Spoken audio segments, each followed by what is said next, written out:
at Tom Brady cloning his pit bull. Again, they're asking, he's an investor in a company that charges anywhere from $50,000 to $85,000, the biotech firm, to clone your dog. Okay, you go first. How do you feel about cloning Hazel? Barbara Streisand has cloned her dog. Okay. Somebody else, and I'm blanking out who it was. Somebody famous cloned their dog. Me personally, I love Hazel with all my might, and I love her. She's my dog. I picked her out. I wanted her. But there are a lot of traits of Hazel that I don't like. You know, I can't walk out of the house without her grabbing my leg to bite me. She's very needy. She doesn't want to stay alone, and partially that's our fault, the way that we raised her, because she's not around a million people every day. But fair point. And sometimes she just looks at me with this attitude like, don't even think about trying to pick me up because I'm going to bite you. Leave me alone. That is true. So I would not want those traits coming over. Okay. She's beautiful, and I love that about her, but I don't think I would do that. I don't think I would clone. I wouldn't do it. I wouldn't clone a human. Like, I think that's weird what Suzanne Summers' husband wants to try to clone her back. And I love my mother more than life could ever have. But I don't know. It's just too bizarre. It's not that I wouldn't want my mother here, because I would want my mother right now, but it's too bizarre. Yeah. You're not getting the real person. Yeah. I first get spiritual with this because I think you're messing with God on this. Where let God do what he does and bring you another being who is like a snowflake, completely rare. Where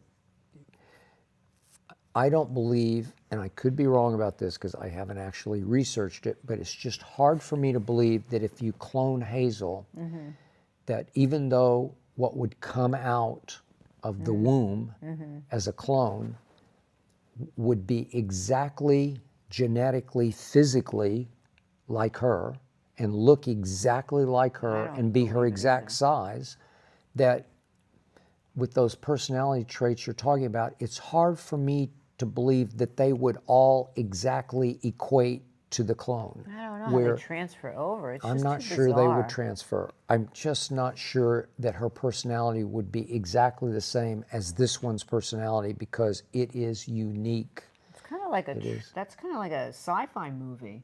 Yeah.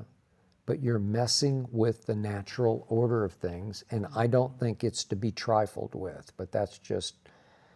I don't know, Hazel once is enough.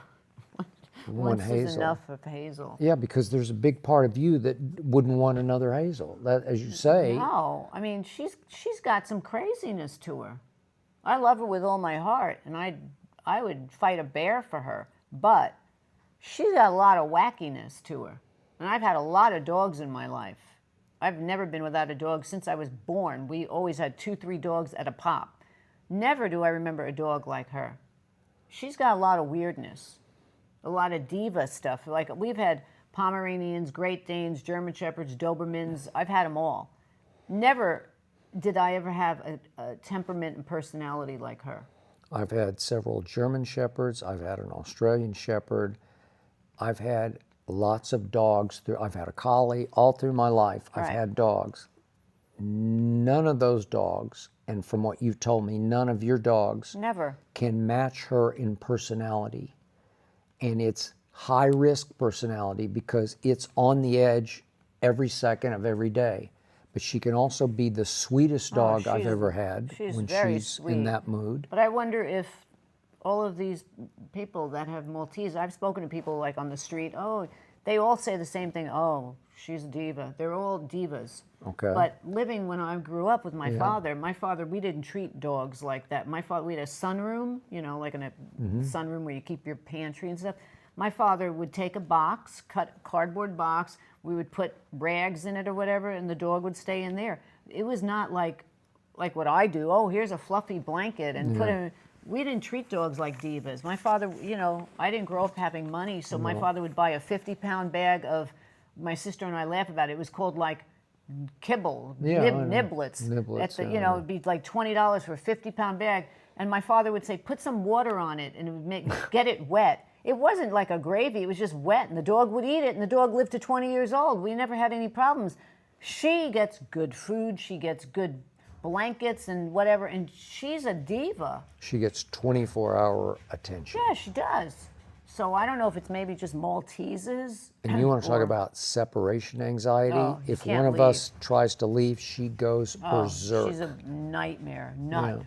But trust me on this. Of all the dogs I've ever had, by far the smartest is this one. Yeah, she's very smart. And I've even argued with my psychiatrist friend about this, and he does not believe it. But you see it. Yeah, I show she's you. She's very smart. Like every Saturday, we take her on a walk to the nearby. We have an open air mall here, and everybody takes their dog on Saturday. It's a parade of people and dogs, with obviously on leashes. Right. And she's gonna bang the door down. I know she's going to knock the door down. She knows we're talking about her. But every Saturday morning, I exercise the same way I exercise every day of the week, and I'm either on the treadmill or the bike here at the house. And she comes and sleeps in her little bed beside one of the two machines, the bike or the treadmill, and she waits, and she knows the difference. She knows when it's Saturday morning. It's impossible. And my friend Ryan, the psychiatrist, says that's impossible. She just guessed it. No, she's not guessing. I show you, because as soon as I finish dripping wet with sweat, she jumps up and she starts to howl bark, because she knows if I'll just wipe down and cool off and put my clothes on, we're going out immediately to the mall. And it's going to be the most fun she has all week, because as difficult as she has been to socialize, she still likes to people watch. She's in awe to be intrigued by the comings and goings of all these people, and she likes to watch the dogs, but if one dares to try to interact, she'll try to tear its head off. She also likes almond. Listen, the squirrel, her other pet day, squirrel, squirrel comes right came up to by. Hazel, comes right up to Hazel like, hi, Hazel. Like she thinks and Hazel that just, Almond thinks Hazel has the nuts for her. yeah, I know, she does. It's the damnedest Hazel's thing like, I've I ever don't have seen. the nuts. She's got the nuts. Yeah. Don't come to me. Yeah, and I'm looking for a nut too. And I've told you before, she comes and watches me lift weights, and I have a very complex strategy that I use, but I never deviate. I stay right on pace of all the different movements and how many sets I do with each one. She knows it cold.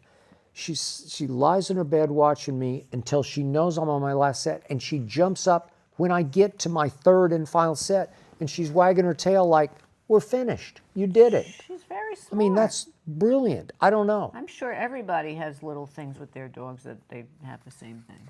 I don't know. Well, we could hear. They should I write think us this and one tell us. is very special. Maybe we should think about cloning her, but No, thank you. No. okay. I mean, my fear would be if She'd come back crazier. okay, if she passes and we say, okay, let's go try another Maltese, and we just go out to Burbank and we find the woman who breeds the Malteses. We went. There were two left in the little crate, right? Her and her sister. And really, the weird part was her sister was bullying Hazel, Yeah, who that's became why I Hazel. liked her. And I didn't like She it. was bigger. She had more hair I know, to her. but she was just kind of like shrugging her off, Well, like, she was stop letting her it. chew on her and Yeah, stuff. She was and- very gentle. I know, but this Hazel would never allow that, because she would tear that little Saying, girl Let up. me find that sister. I'd You like know, to get I back like at to that get sister. even with her. Well, again, my greatest fear would be, what if you get a dud? What if you get one that has no personality, and you start to think, I just don't love this. I don't know. I think they and you're they- stuck I with think the they dog for get 15 years. personalities off of who they live with. Maybe. You know, a woman I met when we first came out here, I met her at the vet. She was a writer for Hallmark. I remember, yeah. Remember? She brought her dog over, which was a Maltese. It was. And she was the Same same age, as yeah. Hazel. And Hazel, do you remember? Well, when I went to the woman's house with my sister, we went for having a lunch and let the dogs play. The woman had a nice bed and the dog had toys, and Hazel ran in and took over the bed and wouldn't let the dog in the bed and took all the dog's toys. And I No felt surprise. so bad. And the woman saying to me, hey, she's not playing with the dog. And Hazel was just like, hey, get away, this is my bed. And then when the woman came here with her dog, it was the same thing. Hazel was biting her, do you remember? I do. I'm not surprised. So that dog, that Maltese, is a reflection of her owner, which she's kind of mild and, very, very nice woman. She lives with nuts here. We're two nuts. And we're both nuts. So You don't mean like almond nuts, like No, nut like nuts. we're insane. So that's why she's That is insane. true.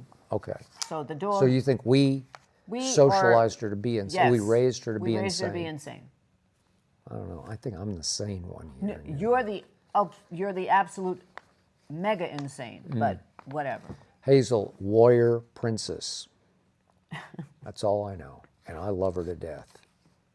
Me too. Okay. You kinda Although come I don't and go. want the biting going on Yeah, too much. no,